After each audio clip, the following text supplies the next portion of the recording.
લો તો મમ્મી જો તો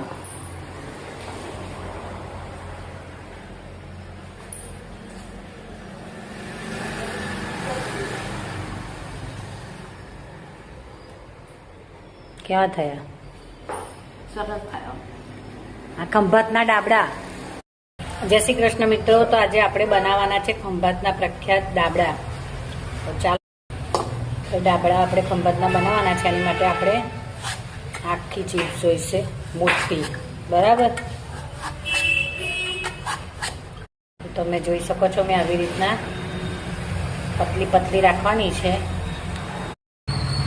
તો અહીંયા બટાકાની પૂરી બનાવવાની છે. એમાં આપણે આ લસણિયું મરચું છે, જે મેં મરચું નાખીને બરાબર કૂટેલું છે. એમાં આપણે થોડું મીઠું નાખવાનું છે, થોડું જ નાખવાનું છે, બહુ નથી નાખવાનું.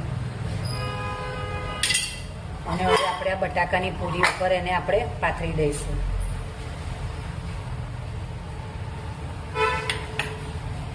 તો જેટલા મોટા બટાકા હશે એટલું સારું લાગશે. તમે જોઈ શકો છો.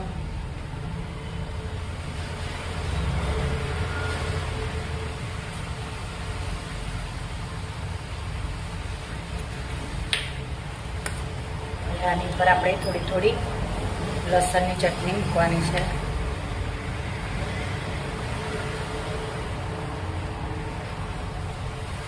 જેને તીખું ખાવાનો શોખ હોય એના માટે તો બહુ સારું આ. અને લસણ તો આમ તો ખબર છે કે લોહી પાતળું કરે, એટલે લસણ બહુ સારું. થોડું આપણે આંગળીથી કરવું પડશે, ચમચી કોઈ થાય નહીં.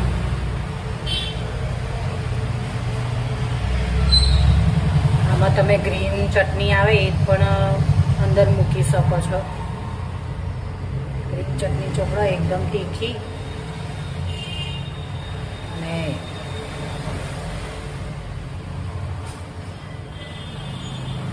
પછી આવી રીતના અને આમ ઉપર ઢાંકી દેવાનું છે. આમ એકદમ તીખું તીખું ખાતા હોય અને લોકોને તો મજા જ આવશે. Tasty tasty. તમે જેટલું વધારે તીખું ખાતા હોય એ પ્રમાણે લઈ. તો આવી રીતના ચટણી ચોપડી દેવાની છે. પછી આવી રીતના એના ઉપર બટાકાની પૂરી, બીજી ઉપર પૂરી લગાવી દેવાની છે. જેટલા મોટા બટાકા હશે એ તમારે ખાવાની મજા આવશે. અને હવે બેસનના બેટરમાં એને ડીપ કરી અને તળી લેવાના છે. ચાલો આપણે એને તળી દઈએ, કારણ કે આપણે આ રેડી થઈ ગયું છે ડાબડાનું. બરાબર, તમે જોઈ શકો છો. તો ચાલો આપણે હવે તળીએ. તો આપણે અહીંયા બેસનનું બેટર બનાવવા માટે 2 કપ જેટલો બેસન લેવાનું છે. એમાં આપણે થોડું પાણી એડ કરવાનું છે. અને આપણે બેટર થોડું જાડું રાખવાનું છે, કારણ કે પતલું હોય તો બટેકાની એ નીકળી જાય. અને થોડું જાડું હોય એને લઈને થોડું. આપણે આ બેસનનું બેટર રેડી થઈ ગયું છે, તમે જોઈ શકો છો. અને તો જો તમારે મોટા કરવા હોય, ફૂલાવા હોય, તમે આમાં સોડા નાખી શકો છો. જ્યારે તરીએ ને ત્યારે આપણે અંદર થોડો સોડા નાખવાનો છે. હું તમને બતાવું. સોડા ના હોય તો તમે ઈનો પણ નાખી શકો છો. અને આવું જાડું બેટર રાખવાનું છે.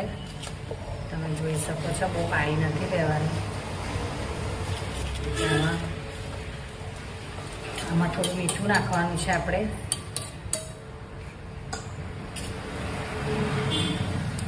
1 ચમચી જેટલું, નાની ચમચી જેટલું મીઠું નાખવાનું છે. અને થોડો અજમો નાખવાનો. અજમો તો મારી બધી રસોઈમાં હોય છે, કારણ કે અજમાથી આપણને કોઈ પણ પેટમાં દુખે નહીં. એટલે અજમો બધા ભજીયામાં ના હોય, પણ બેસન આપણે આ બેટરમાં થોડો સોડા નાખવાનો છે. આની ઉપર થોડું તેલ નાખવાનું છે. આપણે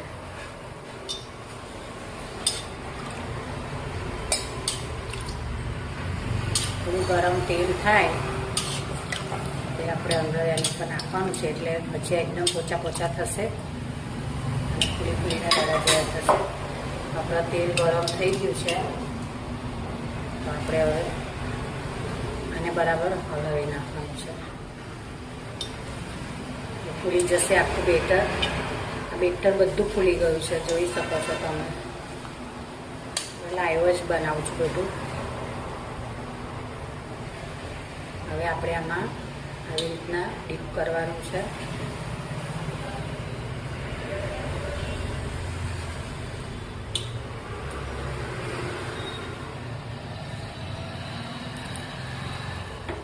તો તમે જોઈ શકો છો આવી રીતના એકદમ ઇઝી છે.